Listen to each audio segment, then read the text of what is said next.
It's a trap. What are you talking about? It's a Star Wars thing. You wouldn't get it, Kevin. You don't watch Star Wars. Oh, damn.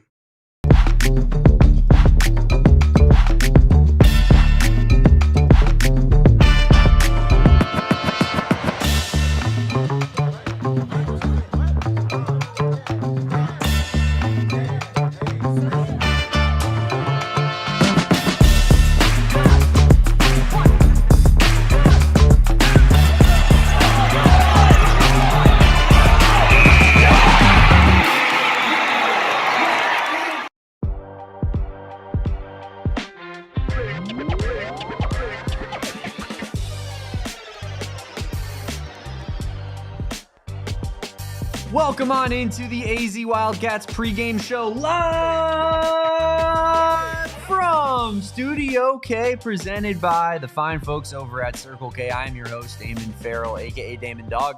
That's my guy, Kevin Thomas, aka Kevo Post. We are the PHNX Wildcat, or the AZ Wildcats podcast, sometimes known as PHNX Wildcats.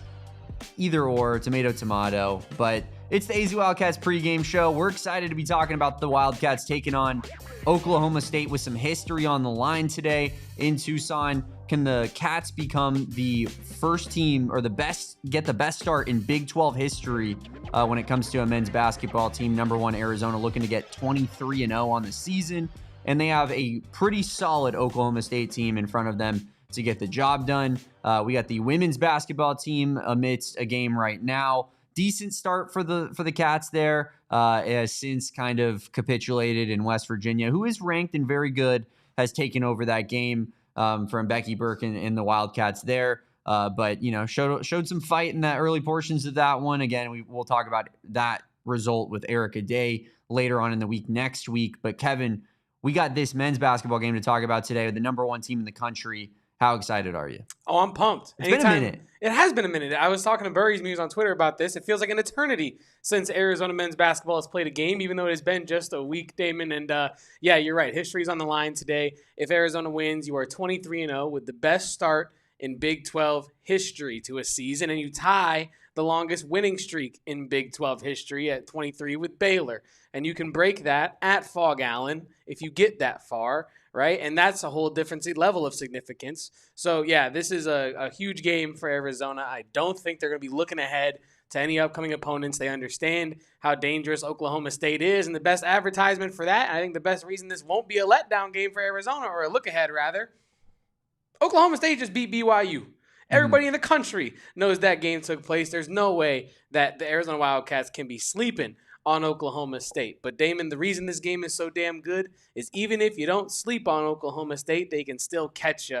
This team is very, very dangerous. They have beaten BYU. They've beaten UCF, who we think is ranked tournament quality team. But they have lost to Texas Tech, Iowa State, Baylor, TCU, and Iowa State again. It feels like Arizona is just simply a couple tiers above Oklahoma State, and they should get the job done today.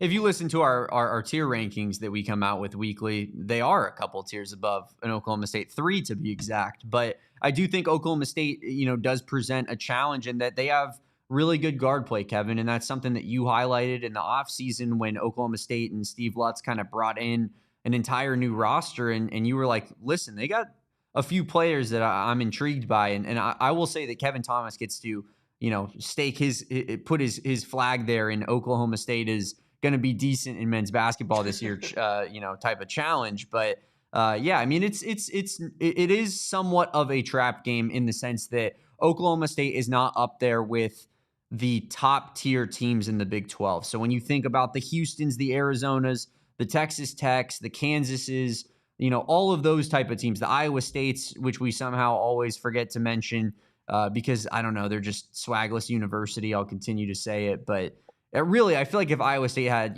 cooler uniforms, like maybe we would talk about them in a little bit better light. But that's a discussion for another day. Iowa State only up 5 right now on Baylor at home in the second half. Baylor, a team that, is probably better than what their record shows just in terms of talent. But just a disastrous couple years there for Scott Drew and Baylor when it comes to how they've performed in basketball, given the expectations that they had. But yeah, I mean, just getting back to this Oklahoma State team, they're not the upper echelon Big 12 team that maybe you're accustomed to, but as we've kind of highlighted in our tier rankings, there are very few teams that are kind of sandwiched in that middle. It's like a lot of not very good teams and elite teams that are national title contenders. Oklahoma State is one of these teams that's in the middle, along with maybe a UCF. They're probably pushing into that top tier, though. But like Oklahoma State is truly, I would say a middle of the pack team, a team that will be competing to make the NCAA tournament when things are said and done on this season. And yeah, you can't overlook this squad because they do have enough talent, as shown in that BYU win, to be able to get the job done. So I was actually going to ask you, does that BYU win, do you think it gives the Wildcats a little bit of a wake-up call in lead up to this game? And you went ahead and said it without me even prompting the question, Kevin. Like it does. I do think that helps the Wildcats. The fact that, Oklahoma State just got their biggest win of the season, and they are, propping that up, and they did rush the court against BYU. And this one is not in Stillwater. It's not a home game for the Cowboys, but it's a game that, they have a lot of momentum that they're building up right now. They're feeling good about themselves. They're not going to be scared to come play the number one team in the country, considering that they just got a massive win. And I feel like now they're probably feeling as confident as ever. So I do think that you're in a slightly dangerous spot with this Oklahoma State team, but ultimately we'll get to it with our score predictions. I think this Wildcats team is just too good that they'll end up overcoming that. Yeah, I agree with you, and we will get to that with our score predictions. Shout out to everybody in the chat. Leave a like on this pregame show. Most importantly, though, today, if you've never done this, today is the day to do it. Subscribe to PHNX Sports YouTube channel. We are less than 100 subscribers away from 50,000 subscribers. Thank you to everybody who has subscribed already. And please, a preemptive thank you to anyone that's going to subscribe throughout the course of this show. But now that is out of the way, we can continue previewing Oklahoma State, Damon. But yeah, like you said, this is a dangerous team that has just alerted the nation as to just how dangerous they can be. And you said how talented they are. Not only are they talented, they're pretty well coached as well. Steve Lutz, we kind of looked at this in a loose way yesterday on the pod, but it feels like he's one of the most underrated coaches in the Big 12 Conference. And as we talk about an Arizona Wildcats team that, for as incredible as they are, no team is ever perfect. And one thing that this team is not good at is late game inbounds out of bounds plays, or inbounds, you know what I'm trying to say there, baseline out of bounds plays. And we got there. It nearly cost them against BYU to an extent to not have a go-to in that scenario. That is not the case with Oklahoma State. If you are in a close battle with Oklahoma State, Steve Lutz is one of the best baseline out of bounds coaches in the country. Check the stats. We broke it down yesterday on the pod. The efficiency there is in the top 15 nationally. The success on those plays in the top 10 or top 11, something like that nationally. So he is a savant when it comes to baseline out of bounds plays. And I think the coaching between him and Tommy Lloyd in this one is going to be really interesting as well.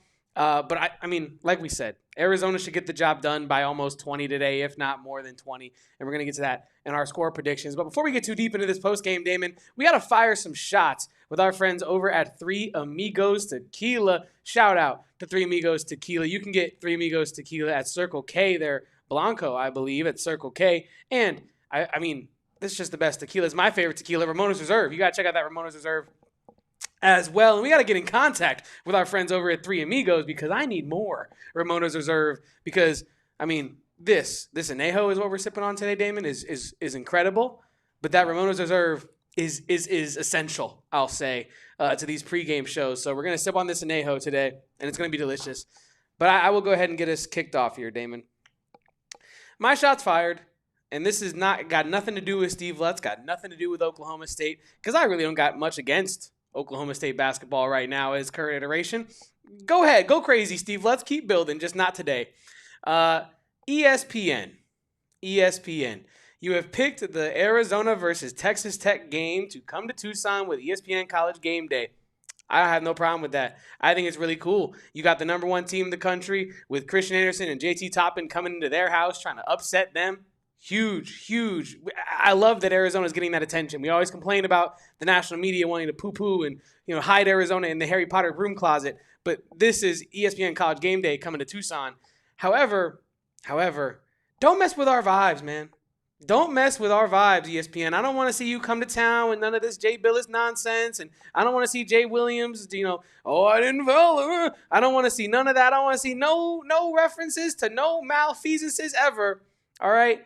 We You want know good. you're getting that out of Jay Williams. I know. Bro, my brother cannot stop talking about it. And Gardner recently brought it up as well, so it's bound to happen. But I'm just saying, don't come in here messing with our vibes, ESPN. We got great stuff going. Just come watch the show. Don't be a part of the show, and then get out of town. But yeah, thank you for coming to Tucson ESPN College Game Day. It should be a fun time with Texas Tech. You didn't even mention Seth Greenberg, who might be the goes without saying the worst of them all when it comes to hating on Arizona. I can't wait to hear on the McHale Center floor Seth Greenberg telling us why Michigan is actually the number 1 team in the country. So that should be fun in a week's time here. But yeah, ESPN messing with the vibes, classic, the vibe killer, nightmare blunt rotation.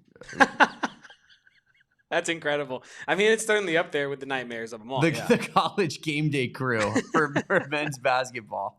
I'm sure the production staff is a lot of fun, though. Yeah, as you know. for sure. But yeah, sure. The host might not be. All right, well, you know what? I'll kick it up a notch, Kevin. Let's go. If you want to make it a little bit more personal. I actually, you know what? Hold I'm on. adding one. Salute. Yeah, of course. Yeah, take your shot. Take your shot there.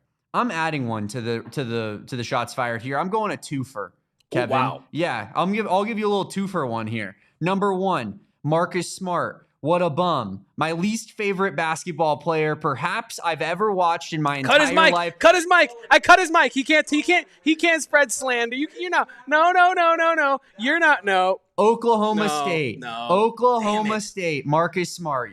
Oklahoma State's finest is an absolute flopper, the worst depoy the National Basketball Association has ever seen.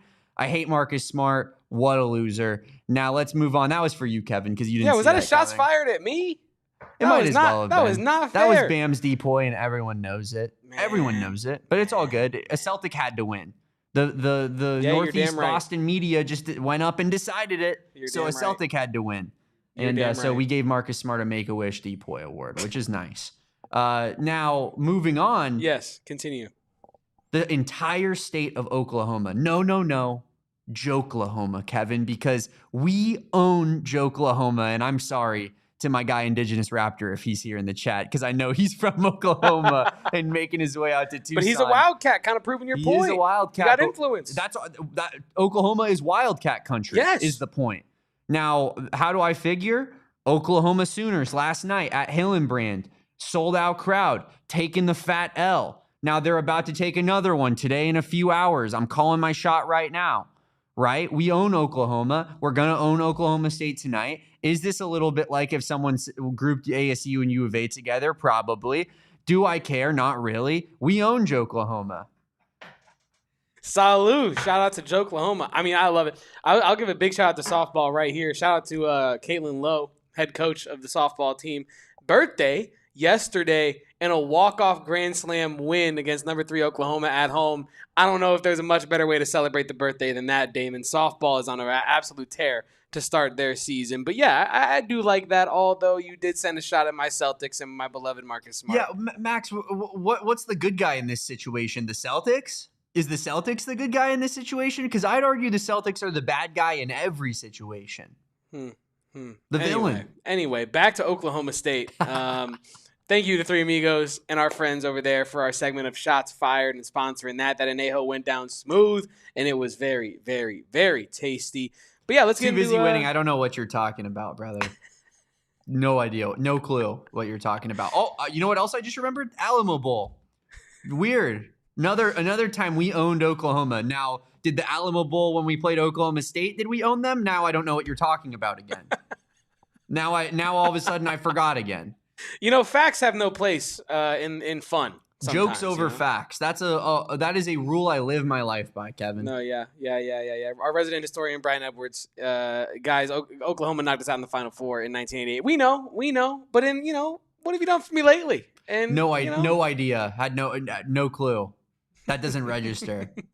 Moving on, we got our keys to the game and score predictions, as this one is just 15 minutes away, as Owen Leonard is right. That is selective amnesia. You remember the good stuff, and your brain protects you from the bad stuff. I got my keys to the game for this one, Damon. Offensive efficiency is key number 1. As we looked at this chart yesterday on the show, breaking down what Oklahoma State is not good at, and that is not true what the chat is saying about my beloved Celtics. But It is. the scoring defense, they rank 325th in all of D1, second worst in the Big 12 in scoring defense. They allow their opponents to put up a lot of points. And as you see, Arizona is 11th in D1 in scoring offense, first in the Big 12.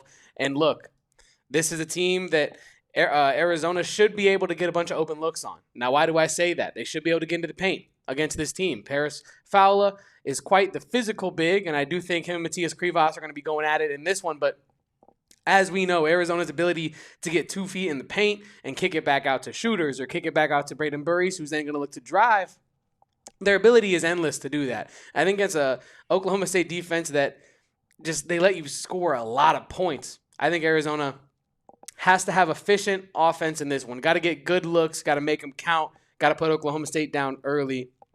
Key number 2, crash the offensive glass. As we know, Oklahoma State does give up a ton of offensive rebounds, and the defensive rebounding side of things is not their strongest part of their game. And I think Arizona, we know rebounding is something that if you were able to out-rebound Arizona, you're the first team to do that this season. No one has done that, and I do not anticipate Oklahoma State being able to do that today. Third and final key to this game, inside-out looks resulting in threes. I kind of mentioned this a little bit in offensive efficiency, but You mean this from an offensive standpoint? yeah. I mean, like, I want to see Arizona working it into Krivas, working it into Koa Peat, and if they get doubled, splash that thing out to Ivan Kharchenkov, who I want to see splash down some threes. I think this is a game where, because, as we referenced in this statistical chart here, you'll also notice that about halfway down you have a 3-point percentage defense. Right, so not only are their field goal percentage defense not very strong, teams are able to hit quite a high percentage against Oklahoma State. They hit an especially high percentage of their threes against Oklahoma State. And as we know, Arizona does not shoot a bunch of threes, but when they do shoot their threes, they're pretty efficient at making those threes. So I think Arizona today is a game where I think Anthony Dell'Orso could hit some threes. I think it could happen today. Wow. Too busy winning. Don't say it too loud. Don't say it too loud. I think ADO could get going today. I think you work it inside out, have them. Oh, and relax. Everybody calm down. Everybody relax, guys. But yeah, I think today is a day where ADO could get going. I think just in general, you could see some open threes in this one for Arizona. For the 8th game in a row, you heard it right here on the AZ Wildcats podcast. Today is the day that Anthony Dell'Orso bounces back. It's the day that he's him again, that we see the version that we saw in non-conference. And like I said, we will continue to predict this until it eventually happens. It did happen against, which team was it? He had a good one against, what was it, TCU? I think it was TCU, but that's such a long time ago at this point. I'm pulling up his game log. But yeah, I mean, look. Anthony Dell'Orso is a guy who, yeah, it was West Virginia. He had 2 for 5 from 3, and we all thought he was back. But, oh my goodness, man. Other than that, if you subtract West Virginia, where he hit 2 threes, Damon, Anthony Dell'Orso is 0 for 2, 0 for 4, 0 for 6, 0 for 9, 0 for his last 10 threes. Not good enough. And if you include the 2 makes, he's 2 for 15. And yeah, we know he can shoot it better than that. So I do think, genuinely, I know we do make a joke about us predicting it all the time, but when you have a team like this on the other side, like, what are we supposed to do? Say ADO's not going to be able to get some open shots in this one? I do think Anthony Dell'Orso can get some open threes in this one. And will he make them? Not predicting that, left, right, or different. I don't know if he's going to make them at this point, but I know he's going to get the looks today. At least I feel like he will. So, yeah, those are my keys to the game, and hopefully ADO breaking out of his slump as well. It almost would be a disappointment if he didn't in a game like this, a game that I think is going to be so opened up and really pretty high scoring, right? Because I think Oklahoma State has proven that they are a really good offense and that their defense is what is essentially holding them back as a team. And I don't think that's a good recipe for success against the Arizona Wildcats because of the balance on this roster. Like, even if one guy or 2 guys have an off night, if you're not very good defensively, you're not going to be able to stop the entire collective of the 8-man rotation that the Wildcats put out on the floor. I think this one should be high scoring, and that just leads to, allowing for a lot more shots to get put up, a lot more transition opportunities. And as who put it up there in the chat, like, I'd love to see some real transition, like prowess from Arizona today. I think this is clearly it was 3D MK. Of course it was 3D MK. Ball knower 3D MK. It's the Oklahoma State is a team that I think they want to run, right? Ideally, that's their style of play, is being very fast paced, and that leads to them turning the ball over quite a bit. And Arizona can force turnovers. Arizona can beat you out on the run. And I'd like to see just a good old classic Bradyen Burries putting his head down and just going to the rim, being undeniable a few times in this game, and maybe some other people involved as well. Koa Peat alley-oop. Let's see some transition buckets and really get to see some Showtime Wildcats today, Kevin. Ooh, this is Arizona basketball tweets coming from our account. It's going to hit. I mean, it's going to hit. It's going to hit. We got some predictions going on in the chat. 95-79, too busy winning. Says Arizona wins. Brian. Dangerously close. Too busy winning. Dangerously close, brother. We'll get there in a second. Brian says Yvonne, 25 and 6 steals. Now, hey, this is something I know maybe a little bit hefty on the prediction, but I'm not gonna fault it. I do think Yvonne could really, just any of the perimeter defenders could really rack up some steals today. For sure. Oklahoma State is prone to turning the ball over, and I do think that Arizona's stout perimeter defense could really cause some havoc out there. But let's get into our score predictions, Damon. Yeah, everybody drop your guys' score predictions here in the chat. And as I said, too busy winning. Dangerously close. You had 95-79. I got 95-78 here on my score prediction. I think this one's high scoring. I think Oklahoma State can put up points with the best of them, but they can't play defense with the best of them. And the Arizona Wildcats are the best of them, unequivocally. Yeah, I agree with you. I think if you look back at some of Oklahoma State's performances, we know that stat. We talked about it on yesterday's show, that Steve Lutz is undefeated when scoring 81 or more points. But he also, obviously has not done that against any of the top teams in the Big 12 this year, as they have failed to defeat those top teams in the Big 12. Now, as we know now, and as this podcast tried to tell you mere 24 hours before the game, we know that BYU is not quite in that same class, right? So while they did take down BYU, so have a bunch of teams that are at the top of the Big 12 so far. So I think that they get close to cracking, mid-70s. They had 71, I think, against Iowa State. I think they get 72 in this one. I think Anthony Roy gets loose. I think Anthony Roy probably goes for like 25+, but the others are just not good enough to get it done. Their water gets shut off by Arizona and Tommy Lloyd. I got, 91-72? Yeah, 91-72, 19-point W in my book.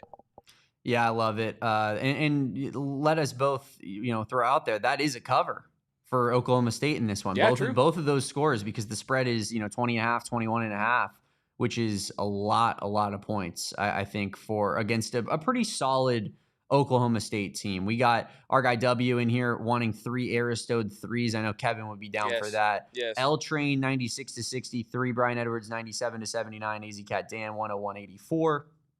3D MK 92-65 if Roy is quiet, 92-81 if he kind of goes off. Got some great predictions here in the chat from the staples of the chat. People here all the time. Brian, I'm just going to let you know right now, I'm going to go find game tape on that 88 Final Four. I'm going to watch it back for you, and I'm going to tell you, I'm going to talk about it on the podcast like it happened yesterday. We should do, you know what would be fun in the offseason? Like once a month doing like a post game for a game that a watch along. Yeah, like a watch along for like a really old game. Yeah, I would say a watch along would be the way to go. That'd be pretty electric. We should hit up Nate and see if they have like an archives of all the game footage that we can dip into. That'd be a lot of fun, actually. That would be fun. That would be really fun. But yeah, I'm going to have to watch that 88 Final Four game against Oklahoma, and I'll get back to you and tell you about the hurt and pain that, I felt when I was -11 when that happened.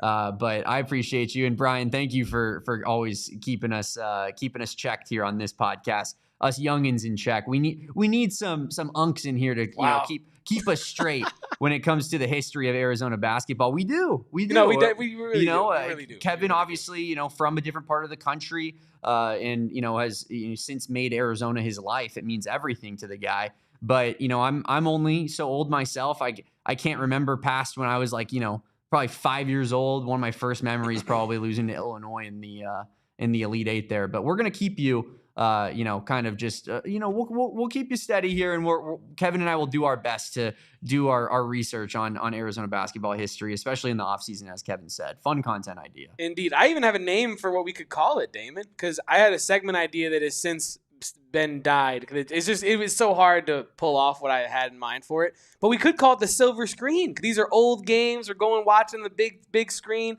That's what they used to call it back in the day, the big silver screen. And yeah, you got silver hair when you get old, like the players do from these games we're about to be watching. So you know what? I love it. Let's go back for some retros in the offseason. Let's do it. 3DMK saying, "Oh hell nah." I think at me I'm saying there's some unks in the chat. Definitely. Hey man, what do you want? Look, I got called I'm trying OG. to show respect. I got called OG in public the other day. That.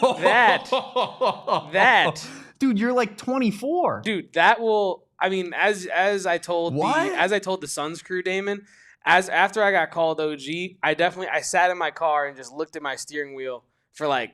Was it after minutes, like a 3-show day? Maybe some bags were showing under the eyes? I mean, I definitely had just woken up and was running some errands, so I wasn't looking, very nice by any means. But yeah, it was not a good feeling. No, it's not. Neither is buying a vehicle. Neither is opening up a new credit card line. These are all the things that I'm involved with in my life. So you can go ahead and call me Unk if you want. It certainly feels like it. With all of the responsibilities that are being thrown my way. It's disgusting. Take me back to college, Kevin.